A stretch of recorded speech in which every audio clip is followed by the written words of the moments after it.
السلام علیکم ورحمۃ اللہ وبرکاتہ. امید ہے تمام احباب خیریت سے ہوں گے.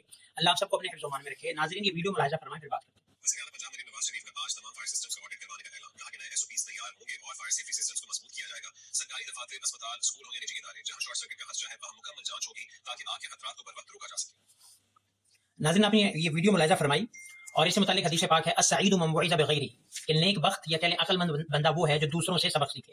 یہ خبروں میں آپ نے سنا مریم نواز جو کہ CM پنجاب ہیں، ان کا حالیہ اعلان ہے جو انہوں نے اپنے تمام اداروں کے آفیسرز کو جمع کر کے اس میں یہ اعلان کیا ہے کہ ہم اپنے پنجاب کے فائٹر سسٹم کہہ لیں یا فائر بریگیڈ سسٹم کو ہم جب وہ چیک کریں گے اور اس میں دیکھیں گے، بھلے وہ پبلک ادارے ہوں، وہ پرائیویٹ ادارے ہوں، آفیسز ہوں، بھلے وہ اسکول ہوں، پرائیویٹ اسکول ہوں، پبلک اسکول ہوں، کوئی بھی ہوں، ان سب میں ہم اس میکانزم کو دیکھیں گے اور ہر چیز کا معائنہ کریں گے، آڈٹ کریں گے اور ان کو چیک کریں گے تاکہ کسی بھی ہنگامی صورتحال سے نمٹنا آسان ہو اور بلکہ کوئی ایسی ہنگامی صورتحال پیش نہ آئے، کوئی ایسا معاملہ نہ ہو اور اس کو ہم دیکھیں گے. تو اس کو کہتے ہیں دانش مندی، دوسروں سے سبق سیکھنا. اور جس کا حدیث میں نے ذکر کیا کہ من وعظ بغیرہ، کہ دوسرے سے سبق سیکھنا. اور یہی ہمارے اسلام کی تعلیم اور تربیت ہے کہ آپ نے دوسروں سے، مثال کے طور پر ایک کام میں کسی کو گھاٹا ہوا، نقصان ہوا، کس وجہ سے ہوا، ہم نے وہ کام نہیں کرنے.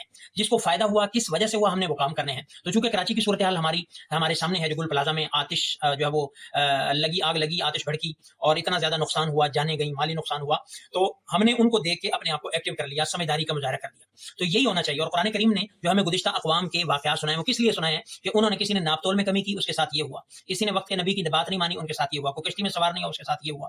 اور کسی نے جو ہے وہ کوئی معجزے کا انکار کیا، اس کے ساتھ یہ ہوا. کسی نے کوئی اور گناہ کیا. تو یہ سارے کے سارے ہمیں بھی سنائے گئے ہیں اور فرمایا گیا لعبرۃ لمن یخشی، لعبرۃ لاولی الابصار، کہ یہ عقل مندوں کے لیے، ڈرنے والوں کے لیے، عبرت حاصل کرنے والوں کے لیے اس میں کیا ہیں، عبرتیں ہیں. تو اصل بندہ وہی ہے جو دوسروں کو دیکھ کر اپنی اصلاح کرے. لقمان حکیم رحمۃ اللہ علیہ کی طرف یہ بات منسوب ہے کہ ان سے کسی نے پوچھا کہ آپ نے ادب کہاں سے سیکھا، تو انہوں نے جواب دیا بے ادبوں سے. وہ حیران ہوئے کہ وہ کیسے. انہوں نے کہا ان کے اندر جو چیز تھی میں اس چیز سے اپنے آپ کو بچاتا تھا، پرہیز کرتا تھا. تو یہی معاملہ ہے کہ جہاں پہ کسی اسٹیٹ لیول پہ، صوبائی لیول پہ اور اسی طرح سٹی لیول پہ، ڈسٹرکٹ لیول پہ جہاں جو کمزوریاں ہیں، ہم ان کمزوریوں کو نہ دہرائیں، جس کی وجہ سے ان کو کوئی نقصان ہوا ہم وہ نہ کریں. تو یہی ایک دانش مندی کا تقاضا ہے اور یہ ایک ہمارے CM کا بہت ہی دانش مندانہ اور ایک آسن اقدام ہے اور ہم اس کو بڑا سراہتے ہیں کہ یہ ان کی ایک سمجھداری کی بات ہے کہ بجائے اس کے کہ وہ کہتے ہیں سانپ گزر جائے پھر رسی پیٹنے کا، لکیر پیٹنے کا فائدہ کیا ہے. تو پہلے سے بندہ تیار ہے کہ خدا نہ خواستہ معاملہ ہو جائے تو ہم اس کے نمٹنے کے لیے، باقی حادثات ہونا یہ تو من جانب اللہ ہے، ہم تو کم از کم تیار ہیں. اور پھر بعد میں ہمیں سندھ حکومت جیسے کھوکھلے اور بھونڈے بیانات نہ داغنے پڑے کہ کوئی نہیں، یہ تو ہوتا رہتا ہے، یہ تو ہوتا ہے، اتنا زیادہ نہیں نقصان ہوا، ہم کاروبار سٹیبل کر دیں گے، فلاں کر دیں گے، پھر ایسے بیانات نہ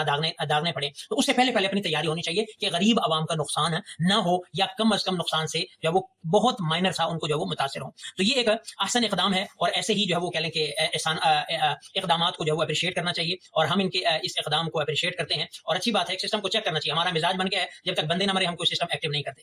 مثال کے طور پر دھندوں کا موسم ہے، اب دھند میں ہم آئے روز دیکھ رہے ہیں کہ گاڑیاں جو ہے وہ حادثات ہو رہے ہیں، ٹرک ایکسیڈنٹ، بس کے ساتھ، بس کا ٹرک کے ساتھ، بائک کا کار کے ساتھ، کار کا بائک کے ساتھ، گاڑیوں کے آپس میں تصادم ہو رہے ہیں. اور اسی طرح جو ہمارے ناردرن ایریا ہے جہاں پہ برف باری ہے، گاڑیاں سلپ ہو رہی ہیں، کھائی میں گر رہی ہیں، حادثات ہو رہے ہیں. تو دانش مندی کا تقاضا کیا ہے کہ جو بندہ یہ دیکھ رہا ہے حادثہ کہ اب وہ غیر ضروری سفر نہ کرے، دھند میں نہ نکلے، سڑکوں پہ نہ آئے، برف باری والے علاقوں میں نہ جائے. یہ عقل مندی کا تقاضا ہے کہ دوسروں سے نصیحت حاصل کرنا. تو اس لیے یہ ایک اچھا کام ہے اور اللہ ان کی سمجھ میں مزید اضافہ کرے، ان کے ترقیاتی کاموں میں، نیک اقدام میں مزید اضافہ کرے اور باقی جو صوبائی حکومتیں یا جو ملک کی سطح کی حکومتیں ہیں ان کو بھی ایسے اقدام کرنے کی توفیق عطا فرمائے، نقصان سے پہلے اس کی تدابیر کرنے کی توفیق عطا فرمائے. یہی دانش مندی ہے اور یہی عقل کا تقاضا ہے اور یہی حکمراں ہونے کا تقاضا ہے. والسلام.